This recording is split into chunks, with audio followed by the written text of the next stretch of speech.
Hello and welcome to पल commerce classes. देखिए class 11 का second chapter basic accounting terms हम कर रहे हैं। इसमें दो वीडियो ऑलरेडी पोस्ट कर चुके हैं और जिसमें हमने 23 टर्म्स आपको अब तक बता दिए।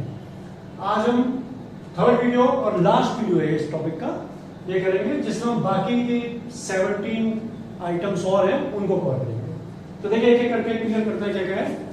सबसे पहला आइटम है डिस्काउंट। ठीक है, डिस्काउंट क्या होता है? डिस्काउंट क्या है? डिस्काउंट कस्टमर की साइकी से प्ले करता है बिजनेस में। Discount is a method of attracting customer by lowering price. Price को कम कर देते हैं और कस्टमर को अट्रैक्ट करते हैं। अगर कोई प्रोडक्ट आपका बिक नहीं रहा है तो जनरली क्या करता है शॉपकीपर या बिजनेसमैन की उसके प्राइस थोड़ी सी कम कर देता है और कस्टमर को अपनी तरफ अट्रैक्ट करता है। यानी कि discount is a method of attracting customer by lowering price. It induces them to act in a desired manner. क्या करता है डिस्काउंट? उनको मजबूर करता है कि जैसा हम चाह रहे हैं आप वैसे करिए। दो टाइप के डिस्काउंट होते हैं, trade discount, cash discount. Trade discount क्या होता है? Trade discount is allowed to buy in bulk. आप ज्यादा खरीदिए, ज्यादा क्वांटिटी में या ज्यादा अमाउंट की प्रोडक्ट लीजिए तब आपको डिस्काउंट मिलेगा। And trade discount is allowed on both cash and credit transaction. आप कैश खरीदे क्रेडिट खरीदे उससे कोई फर्क नहीं पड़ने वाला है, ट्रेड डिस्काउंट आपको मिलेगा ही। And it is not recorded in the books of account. मान लीजिए आपने 50,000 की गुड्स परचेज की, 10% ट्रेड डिस्काउंट है तो 10% 50,000 के बाद 5,000 लेस कर दीजिए, 45 बचा तो आप 45 ही रिकॉर्ड करिए। आप 5 को रिकॉर्ड ही नहीं करिए, ना 50 रिकॉर्ड होगा ना 5 होगा। Net item net value 45 record होगी, वेदर इट इज परचेज और सोल्ड इन कैश और इन क्रेडिट। ठीक, नेक्स्ट आता है कैश डिस्काउंट। कैश डिस्काउंट क्या होता है? Cash discount is allowed to pay in time.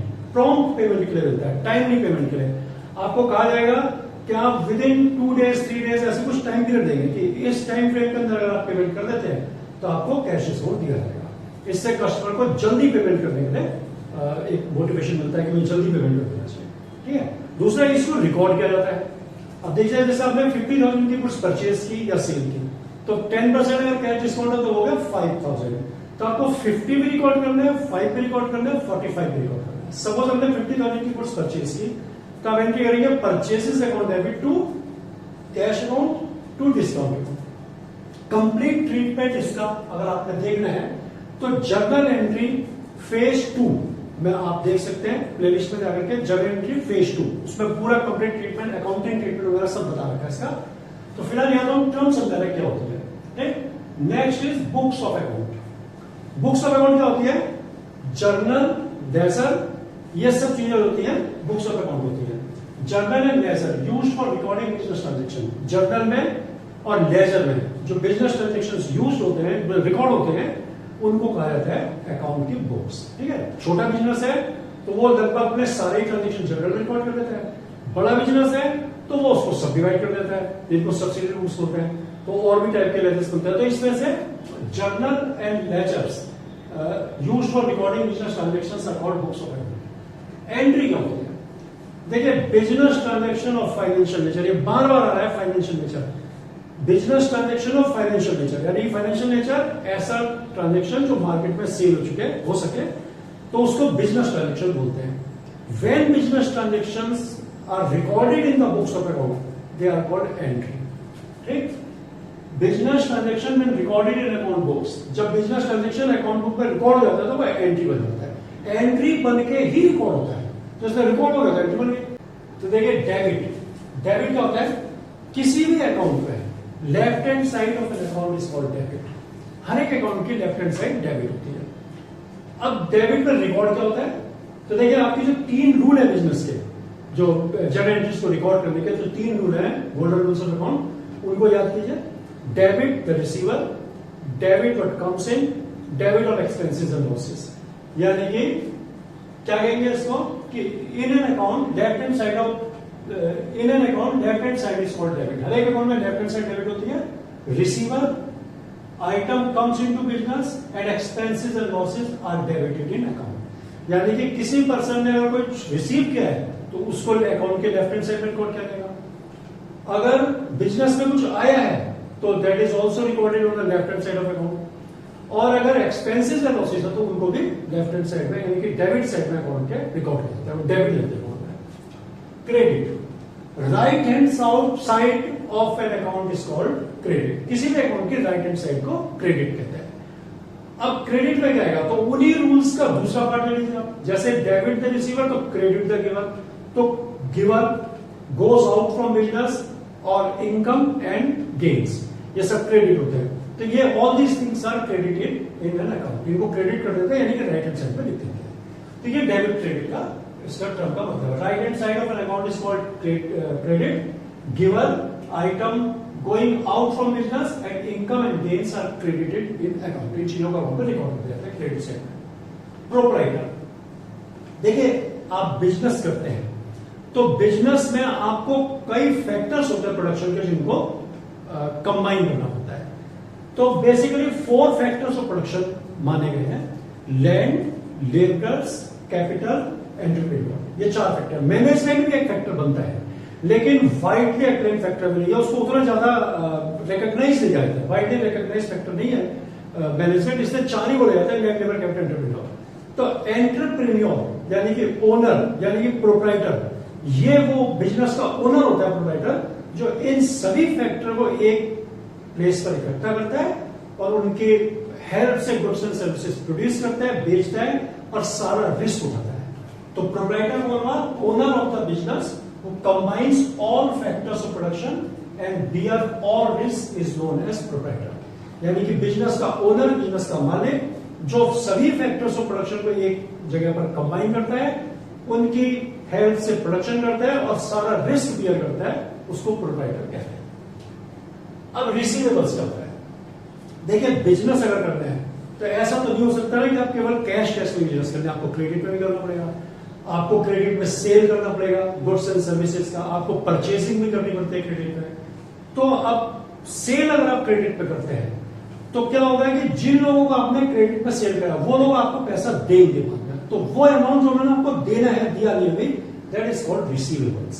ठीक, तो देखिए the amount which is to be received by the business from others for credit sale of goods and services, यानी कि business ने जो पैसा दूसरों से लेना है, यानी कि आउटसाइडर से, बाहर के लोगों से लेना है, किस बात के लिए, फॉर सेलिंग देम गुड्स और सर्विसेज ऑन क्रेडिट, उधार में उन्होंने जो उनको गुड्स और सर्विसेज दी है। इसमें मेनली आप डेटर्स ले सकते हैं, डेटर्स को क्रेडिट में सेल किया जाता है, बिल्स रिसीवेबल हो सकता है, प्रोमिसरी नोट्स हो सकते हैं, ये चीजें इसमें आती है रिसीवेबल्स में। उसी को आप उल्टा कर लीजिए पेबल्स। तो मैंने उनको क्या बोला कि बिजनेस में आप कैश में नहीं चला सकते, आपको क्रेडिट में सेल करना पड़ता है, क्रेडिट में परचेसिंग भी आपको करनी पड़ती है। तो अगर आप क्रेडिट में गुड्स एंड सर्विसेज परचेस करेंगे तो फिर आपके ऊपर कर्जा चढ़ेगा ना, आपको बाहर वालों का पैसा देना होगा। तो वो पैसा जो business owes to the outsiders is called payable, जो बिजनेस ने आउटसाइडर को देना है पैसा, बाहरी लोगों को देना है, for purchase of goods and services on credit, जो उधार में गुड्स एंड सर्विसेज परचेज की थी, उसके लिए जो पैसा बिजनेस ने आउटसाइडर को देना है, उसको हम पेबल्स बोलते हैं। क्रेडिटर्स, बिल्स पेबल, ये चीजें इसमें इंक्लूड है। देखिए the amount which is to be received by the amount owes by the firm to outsider for purchase of goods and services on credit, business ने जो आउटसाइडर को पैसा देना है गुड्स एंड सर्विसेज क्रेडिट में purchase करने के कारण से, ये हो गया। नेक्स्ट आता है डेप्रिसिएशन। देखिए डेप्रिसिएशन क्या होती है, बिजनेस में हम बहुत सारी फिक्स्ड एसेट्स को यूज करते हैं, प्लांट है, मशीन है, फिक्स्ड फर्नीचर्स एंड फिक्सचर्स है। तो ये कोई भी एसेट होती है ना, ये हमेशा चलने वाली नहीं होती। Every good thing must come to an end, ये कहा जाता है, हर अच्छी चीज कभी ना कभी खत्म होती है। तो आपने बिजनेस में मशीन खरीदी है, कुछ भी ऐसी चीज खरीदी फिक्स जिसको आप यूज करते हैं बिजनेस में ओवर एंड ओवर अगेन, तो एक ऐसा पॉइंट ऑफ टाइम आता है जब वो चीज आपके लिए यूजलेस होती है। तो उसकी क्यों होती है वो, क्योंकि धीरे धीरे उसकी वैल्यू फॉल करती है। किस कारण से करती है, due to wear and tear, टूट के कारण करती है, due to putting them in actual use, आप उनको यूज कर रहे हैं, और अगर कुछ भी नहीं कर रहे तो ड्यू टू पैसा सकते हैं, टाइम बीत रहा है, न्यू टेक्नोलॉजी इन्वेंट हो रही है, तो आपकी टेक्नोलॉजी ओल्ड एंड आउटडेटेड हो जाती है, तो ये डेप्रिसिएशन होती है। तो क्या है, देखिए decline in the value of fixed assets, fixed asset की वैल्यू में कमी होना किस कारण से, due to wear and tear, टूट के कारण, due to putting them in actual use, आप उसको एक्चुअली यूज कर रहे हैं, और due to passage of time, या फिर टाइम बीत रहा है उस कारण से। तो इसको बोलते हैं डेप्रिसिएशन। तो क्या करते हैं कि डेप्रिसिएशन जितनी होती है उतनी value of money business invest कर देता है कहीं पर या एक तरफ रख लेता है। और जैसे मान लीजिए 1 लाख की मशीन है, ठीक है, 1 लाख, और ये 10 ईयर्स की वर्किंग साइकिल है, वर्किंग लाइफ है, तो ₹10,000 पर ईयर ये डेप्रिशिएट होगी। तो बिजनेस क्या करेगा, हर साल 10,000 रुपए प्रॉफिट से सेट असाइड करेगा, रखेगा एक तरफ। 10 साल में वो 1 लाख रुपया बन जाएगा और उस समय उसको फिर आसानी रहेगी नई मशीन खरीदने में। तो ऐसे इस तरह से डेप्रिसिएशन होती है। तो डेप्रिसिएशन क्या है, decline in the value of fixed asset, fixed asset की वैल्यू में कमी होना, ठीक है। तो देखिए नेक्स्ट है cost of goods sold. Cost of goods sold होता है, कॉस्ट ऑफ गुड्स सोल्ड होता है कि जो गुड्स आप बनाते हैं, प्रोड्यूस करते हैं, उस पर जो पैसा डायरेक्टली खर्च हो जाता है उसको कहते हैं cost of goods sold. Amount directly involve with the production of A commodity. Directly involve मतलब ऐसे खर्चे जो केवल प्रोडक्शन से रिलेटेड है। देखिए इसका सिंपल जो फॉर्मूला है वो होता है opening stock plus purchases plus direct expense यानी कि कैरेज इनवर्ड वगैरह जो खरीद के लाने का परचेज करेंगे और माइनस द क्लोजिंग स्टॉक। केवल ये चीज आती है, opening stock plus purchases plus direct expenses that is carriage inward etcetera और माइनस क्लोजिंग स्टॉक, ये आपका कॉस्ट ऑफ गुड्स सोल्ड है। कॉस्ट ऑफ गुड्स सोल्ड क्या है, amount directly involve with the production of a commodity. किसी commodity के production से जो पैसा डायरेक्टली इन्वॉल्व होता है उसको बोलते हैं cost of goods sold. Next है बैड डेब्ट। देखिए बैड डेब्ट क्या होता है, आपने गुड्स क्रेडिट में सेल की, तो क्रेडिट में सेल की तो एक हमेशा हमारे ऊपर खतरा रहता है कि पता नहीं वो बंदा पैसा देगा नहीं देगा, अपने कमिटमेंट को ऑनर करेगा कि नहीं करेगा।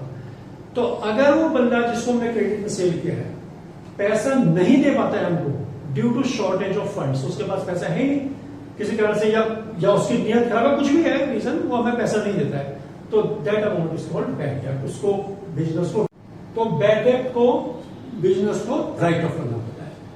अब आते हैं इंस्टॉलमेंट क्या होता है। देखिए इंस्टॉलमेंट क्या होता है, इंस्टॉलमेंट उस पर्सन को या फर्म को बोलते हैं जो अपने ड्यूज को ऑनर नहीं कर पाते। Inability to meet their dues is called insolvency. अगर आपके पास पैसा नहीं है due to shortage of money, ये होता है। तो शॉर्टेज ऑफ मनी है, अगर आपके पास पैसा नहीं है, पैसे की कमी है और इस कारण से कोई बंदा अपने ड्यूज को नहीं ऑनर कर पा रहा है, तो उसको इंसॉल्वेंट कहते हैं। देखिए एक लंबा प्रोसीजर होता है, इसका लीगल प्रोसीजर। ऐसे नहीं होता कि हमने कह दिया साहब हमारे पास पैसा नहीं था, तो हर आदमी कह देगा कि किसी का देना है मेरे पास पैसा नहीं, मैं इंसॉल्वेंट हूं, तो ऐसे नहीं माना जाएगा। इसके लिए तो लीगल प्रोसीजर है। आपको पहले अपना statement of affairs, deficiency account के बीकॉम में आपके चैप्टर्स आते हैं, इंसॉल्वेंसी ऑफ अ पर्सन, तो उसमें आपको बताया जाता है। तो statement of affair, deficiency account आप बनाएंगे और पिटीशन फाइल करेंगे कोर्ट में, तो कोर्ट आपके ऊपर फिर एक रिसीवर भेजेगा आपके बिजनेस में जो कि एसेट लायबिलिटी को टेक ओवर करेगा, तो फिर आपकी इंसॉल्वेंसी कंफर्म होगी। तो ये कह रहे हैं लीगल प्रोसीजर जो काफी लंबा होता है, हमें तो यहाँ टर्म समझने क्या होता है। तो इनएबिलिटी ऑफ अ पर्सन और firm to honour their dues due to shortage of fund is called insolvency. अगर कोई पर्सन या कोई firm due to shortage of fund अपने ड्यूज को ऑनर नहीं कर पा रहा है, तो उसको इंसॉल्वेंट कहते हैं। सॉल्वेंट, सॉल्वेंट क्या होता है, कोई भी पर्सन, एनी पर्सन और एंटरप्राइज जो कि capable of honouring their dues, जो अपने ड्यूज को ऑनर करने में केपेबल है, अपने ड्यूज को कवर अप करने में, पेमेंट करने में केपेबल है, उनको सॉल्वेंट बोलते हैं। उससे उल्टा हो गया है, इफ अ पर्सन और enterprise is able to meet their dues they are solvent. कोई भी पर्सन, कोई भी एंटरप्राइज अगर अपने ड्यूज को ऑनर कर सकता है, कर देता है, टाइमली पेमेंट कर देता है, तो उसको सॉल्वेंट बोला जाता है। बुक वैल्यू क्या होती है, बुक वैल्यू होती है कोई आइटम की जो वैल्यू बुक्स में लिखी है, अकाउंट की बुक में जो वैल्यू लिखी है किसी आइटम की, उसको बुक वैल्यू बोलते हैं। Value of an item written in the books of account is called book value. ठीक है, नेक्स्ट आता है बैलेंस शीट। बैलेंस शीट क्या है, देखिए बैलेंस शीट एक तरह का क्या है, statement of assets and liability बोलते हैं इसको, जो कि आपको ईयर एंड में बनाना होता है, जो कि एसेट्स एंड लायबिलिटी की पोजीशन आपको कंफर्म करता है, बता देता है ईयर के एंड में। Balance sheet statement of assets and liability prepare at the end of accounting year, इसको पोजीशन स्टेटमेंट भी बोलते हैं। ये किसी भी बिजनेस की पोजीशन को बताता है कि फाइनेंशियल पोजीशन कैसी बिजनेस की, या एक मतलब एसेट्स एंड लायबिलिटी, कितनी एसेट्स है, कितनी लायबिलिटी है, कितनी अपनी एसेट है, कितनी हमारी लायबिलिटीज अपनी है, इंटरनल है, कितनी एक्सटर्नल है, कितनी एसेट शॉर्ट टर्म है, लॉन्ग टर्म है, कितनी करंट एसेट वगैरह, ये सब चीजों को बताती है बैलेंस शीट से। नेक्स्ट आता है entity, anything that has definite existence and recognized as a separate thing in the eyes of law। कोई भी चीज जिसकी अपनी अलग पहचान है, अलग अपने एग्जिस्टेंस है in the eyes of law, उसको कानून भी मान्यता देता है कि यस इसकी अपनी एक अलग एग्जिस्टेंस है, तो उसको एंटिटी बोलते हैं। तो बिजनेस की खुद एक अलग एंटिटी होती है। आपने 11th में पढ़ा होगा चैप्टर में, अभी आगे आएगा आपका 3rd चैप्टर में डिस्टिंक्ट एंटिटी प्रिंसिपल या सेपरेट एंटिटी प्रिंसिपल, जिसमें आपको बताया जाएगा कि business has its own identity independent of its owner. देखिए कितने बिजनेस हैं जिनके आपको नाम पता होगा, आपको ओनर का नाम पता होगा। आपको एशियन पेंट इसका एक एग्जांपल है, एशियन पेंट को सब जानते हैं, कौन है ओनर आपको नहीं पता होगा। हीरो मोटोकॉर्प जो हीरो बाइक वगैरह बनाती है, कितना बड़ा बिजनेस है, इंडिया में मेरे ख्याल से 5th या 6th नंबर की रैंक होगी इस बिजनेस में, लेकिन कौन ओनर है आपको नहीं पता होगा। इसका तो मैं बताता हूं आपको, मुंजाल ब्रदर्स है, पवन मुंजाल इसका ओनर है। ऐसी बजाज है, रिलायंस है, तो इन सब की अपनी खुद की एक पहचान है बिजनेस की, इनको ओनर से कोई लेना देना नहीं है। तो एंटिटी कोई भी चीज जिसकी अपनी एक खुद की आइडेंटिटी होती है, खुद की एक पहचान होती है in the eyes of law, उसको एंटिटी बोला जाता है। Example Asian Paint, Hero MotoCorp, Reliance, Bajaj, ऐसे कुछ मिल सकता है। Last but not the least, goods and service tax, GST. Goods and service tax क्या होता है? ये जितने भी पहले क्या होता है, goods and service tax apply होने से पहले हमारी कंट्री में different types of indirect taxes होते हैं। देखिए टैक्स दो तरह के होते हैं, डायरेक्ट टैक्स, दूसरा इनडायरेक्ट टैक्स। डायरेक्ट टैक्स होता है इनकम टैक्स, जिसकी लाइबिलिटी, उसको डायरेक्ट भी बोलते हैं कि लाइबिलिटी टू पे can not be shifted on anyone else. अगर आपके ऊपर लगाया तो आप उसकी लाइबिलिटी किसी दूसरे पे शिफ्ट नहीं कर सकते, आपको ही देना पड़ेगा। जबकि इनडायरेक्ट टैक्सेस जो होते हैं उनकी लाइबिलिटी टू पे किसी और पर होती है, वो शिफ्ट किसी दूसरे पर कर देते हैं। यानी कि जीएसटी जो है ना, वो गवर्नमेंट बिजनेसमैन से वसूल करती है, लेकिन बिजनेसमैन किससे लेता है? बिजनेसमैन अपने कस्टमर से लेता है। तो जीएसटी क्या है कि इनडायरेक्ट टैक्सेस है, इनडायरेक्ट टैक्स है, बहुत सारे इनडायरेक्ट टैक्सेस, तो उनको सबको मर्ज कर दिया, खत्म कर दिया गया और एक ही टैक्स बना दिया। All indirect taxes are merged in, जितने भी इनडायरेक्ट टैक्सेस थे वो सब मर्ज कर दिया, इसमें सिंगल टैक्स हो गया GST. Sales tax, excise duty, service tax, VAT, ऐसे बहुत सारे टैक्स पहले होते थे, वो सब खत्म कर दिए गए और एक सिंगल टैक्स बना दिया गया GST. One nation one tax principle पे इसको बनाया गया था। तो ये आपका टर्म्स का टोटल जो था वो सब आपको बता दिया है। तो अच्छी तरह से एक बार इन टर्म्स को आप समझ लें, अच्छी तरह से देख लें। काफी इंपॉर्टेंट रहती है, आपको बार बार पूछी भी जा सकती है कि क्या इनकी मीनिंग है, अकाउंट में आपको ये यूज भी करनी पड़ती है आगे। तो इनको अच्छी तरह से देख लें, एक बार स्क्रीन को पॉज करके देख लेना वीडियो को, और लाइक और सब्सक्राइब कर देना।